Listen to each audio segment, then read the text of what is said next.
Otep à tous, bien-aimés frères et sœurs. Les malheurs de Zelensky commencent. Monsieur Zelensky est coincé aux États-Unis. Monsieur Zelensky est en difficulté aux États-Unis. Zelensky qui venait en grande pompe pour venir présenter son plan de paix qu'il a transformé en plan de victoire ou de guerre, ou plutôt de guerre mondiale, ce qu'il cherche, eh bien, il commence à regretter ce voyage. Pourquoi? En fait, Zelensky est accusé d'ingérence dans les élections aux États-Unis. Des sénateurs américains exigent une enquête sur son voyage aux États-Unis. Même pas une enquête, une triple enquête. D'abord, une enquête, parce que les sénateurs pensent que Zelensky soutient Kamala Harris. Le fameux plan de paix qu'il a amené là, en fait, c'est pour essayer d'influencer le vote des Américains, pour que les Américains puissent soutenir Kamala Harris.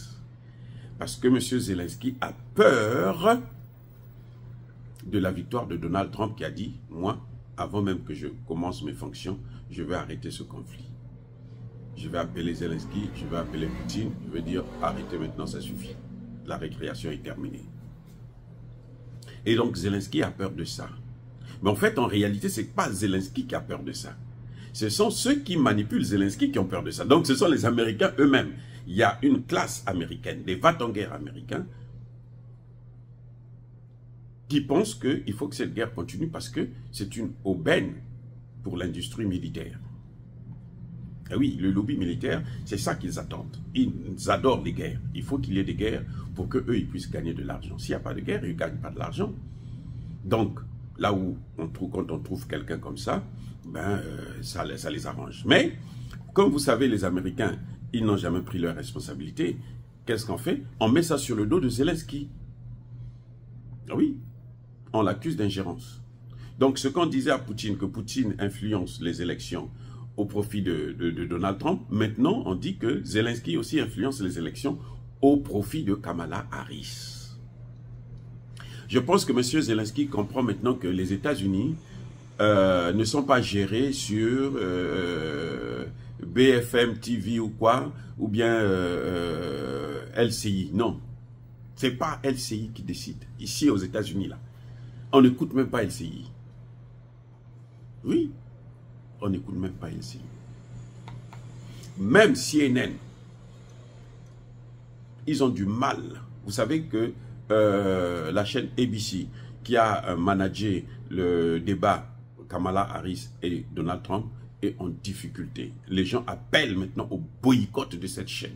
Et quand une chaîne n'a pas d'audimat, eh ben, ça pose un problème. Et donc, ils sont eux-mêmes déjà en ligne de mire.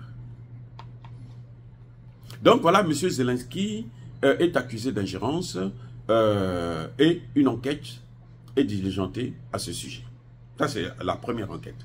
Deuxième enquête. Vous avez tous vu M. Zelensky aller apposer sa signature sur un missile. Mais il était où? Il était dans une usine de fabrication de missiles et d'armes en Pennsylvanie, aux États-Unis. Et oui, les gens se disent, mais là, les sénateurs se posent la question, mais qu'est-ce qu'il est allé faire là-bas? C'est pas la maison de sa mère, pourquoi il est parti là-bas? Il y a des gens qui ne sont pas contents que Zelensky puisse venir entrer dans une usine de fabrication d'armes. Il vient pour l'Assemblée générale des Nations Unies, ça se passe à New York. Qu'est-ce qu'il va faire en Pennsylvanie? S'il veut aller voir le président Biden, il est à Washington. Qu'est-ce qu'il va faire à Pennsylvanie? Là encore, les sénateurs américains ont demandé l'ouverture d'une enquête pour savoir exactement ce qu'il est allé faire là-bas. Est-ce que ce n'est pas de l'espionnage? Est-ce que... Donc on se pose des questions et ce n'est qu'une enquête approfondie qui va pouvoir nous dire exactement ce qui se passe. Et ça ne suffit pas. Les 9 sénateurs qui ont rédigé une lettre et qui ont produit un communiqué veulent maintenant savoir comment Zelensky utilise l'argent du gouvernement fédéral. Quand les États-Unis lui donnent de l'argent là, comment Zelensky utilise cet argent? Qu'est-ce que Zelensky fait avec cet argent? Il a les armes, il a l'argent. Qu'est-ce qu'il fait avec? Notamment pour son dernier voyage ici. On veut savoir combien il a dépensé. Est-ce qu'il mène la vie de Pacha? Ou bien il mène une vie sobre, normale et tout? Est-ce que c'est de l'argent que le gouvernement fédéral lui donne, ça va justement pour aider les Ukrainiens?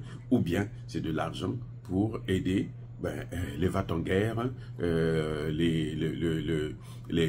nazis qui sont avec eux, les néo-nazis qui sont avec lui? Voilà 3 enquêtes sur la tête de Zelensky. Maintenant, pour question. Mais comment quelqu'un que vous avez soutenu à bout de bras, dans tous les domaines, vous pouvez aujourd'hui, maintenant, chercher à lui créer des problèmes, l'humilier carrément? Comment? Eh bien, ça a toujours été, la réponse, c'est que ça a toujours été comme ça avec les Américains. Eh oui, quand vous êtes perdant, c'est fini. Les experts militaires américains vous disent que la guerre est perdue. Même si on lui donne l'autorisation de frapper en profondeur en Russie, il va faire des dégâts, oui, c'est vrai, il fera des dégâts. La dernière fois, il a frappé en profondeur avec des drones, probablement des drones américains. Et ça a détruit un dépôt de munitions. Ça n'a pas empêché les Russes de prendre Ougledar. Et Volodar est déjà presque tombé. Pokrovsk, on est en train de l'encercler. La situation est devenue, c'est un chaudron. Donc, ils savent que le Donbass est parti. Et les experts demandent maintenant à Zelensky de commencer à préparer les Ukrainiens à perdre tout le Donbass. Parce que c'est ce qui va arriver. Et que même les négociations, quel que soit le discours présenté par le secrétaire général de l'ONU, ça ne va rien changer. Voyez comment ça se termine pour les Africains qui n'ont pas encore compris qu'avec eux là, il y a un Américain qui disait, c'est un grand philosophe américain qui disait, être l'ami, l'ennemi des Américains, c'est mortel. Mais être l'ami des États-Unis, c'est dangereux. Donc, ni l'un ni l'autre, il vaut mieux être loin de ces gens-là parce que ce sont des prédateurs. Dire cela, c'est inciter à la haine ou à la violence. Non. Yabako Hervé, Yamalebe, encore une fois de plus, soyez bénis, abondamment bénis par le Dieu de Kémité, par nos ancêtres angélisés, mais que tous ceux qui persécutent le continent africain le pillent et le déstabilisent, qu'ils soient noirs, blancs, chinois, arabes, juifs, indiens, qui qu'ils soient punis, maudits, foudroyés, neutralisés, écrasés, effacés par le Dieu de Kémité, par nos ancêtres angélisés. Vive l'Afrique éternelle, je dis et j'assume.